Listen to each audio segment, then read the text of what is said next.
Di Google masih dibilang buka, tapi pas gue datengin udah hilang semuanya. Hari ini gue coba cari Menanti dan ternyata hasilnya nggak sesimpel itu. Gue mulai dari Grand Wisata Bekasi, gerainya udah ganti jadi brand lain. Lalu pindah ke Bendungan Hilir Jakarta Pusat, hasilnya sama, Menantinya juga udah nggak ada. Sampai akhirnya gue nemuin satu gerai yang masih buka, yaitu di Tanjung Duren, Jakarta Barat. Dan akhirnya gue memilih beli secara online. Tadi gue udah wawancara sopir ojek online yang nganterin pesanan gue dari gerai Menanti Tanjung Duren. Dari Tanjung Duren. Ya. Mungkin kondisi di sana Bang lihat seperti apa Bang? Kondisinya cukup bersih ya lokasinya dan strategis juga tempatnya. Namun mungkin customer-nya belum terlalu banyak. Berapa orang tadi pas saat Abang kesana? Tadi ada sekitar 2 orang customer. 2 orang. Tapi dan pelayanannya cepat Kak. Ya pelayanannya cepat, dia langsung diproses. Kondisinya saya itu sepi. Dari dulu viral dan antri panjang, sekarang pelan-pelan Menanti mulai hilang dari lapangan. Sebenarnya saya kesini ini ke Ben Hill karena katanya kan Menanti masih ada ya, saya lihat di Google Maps masih ada, tapi ternyata juga sudah tutup. Jadi ya sudah, saya beli yang lain. Menyayangkan ya? Iya, padahal menu-menunya enak dan jarang juga kan teh-tehnya tuh yang dijual di biasanya gitu. Dan menu-menunya juga namanya menarik, terus saus-sausnya juga yang snacknya itu juga enak juga. Jadi sangat disayangkan untuk tutup gitu. Jadi buat lo yang belum tahu, Menanti ini adalah bisnis minuman yang didirikan oleh Jerome Pauline dan kakaknya Jehian Panangian Sijabat. Bisnis minuman ini memang sempat viral sejak tahun 2021.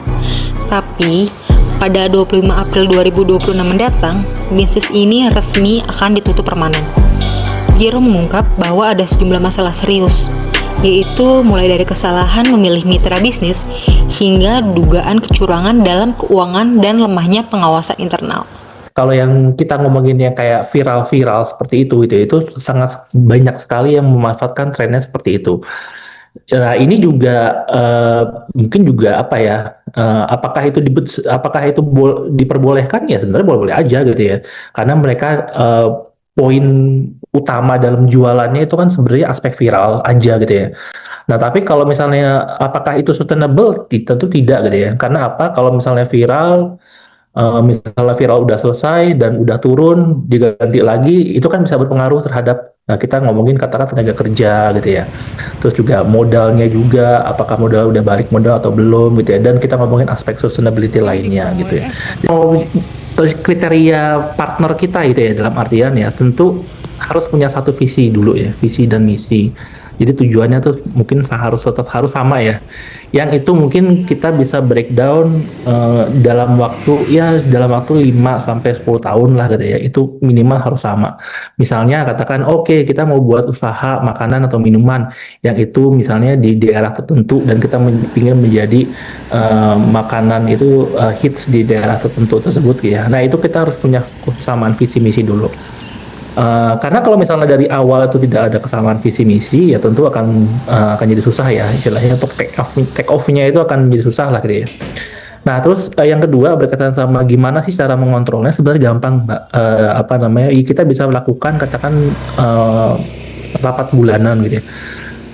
Walaupun kita tahu sebagai owner gitu ya dan sebagainya, yang kadang-kadang kita kayak mendelegasikan ke orang lain, manajer dan supervisor dan sebagainya ya, tapi itu tetap kewajiban sebagai owner ya untuk masuk ke dalam bisnisnya, yang itu kalau oke lah, kalau katakan saya nggak punya waktu banyak untuk day to day, minimal seminggu sekali atau minimal sebulan sekali datang ke kantor, kita bisa menjelaskan dan juga mendapatkan informasi gitu ya, apa aja sih yang dilakukan selama sebulan terakhir atau seminggu terakhir.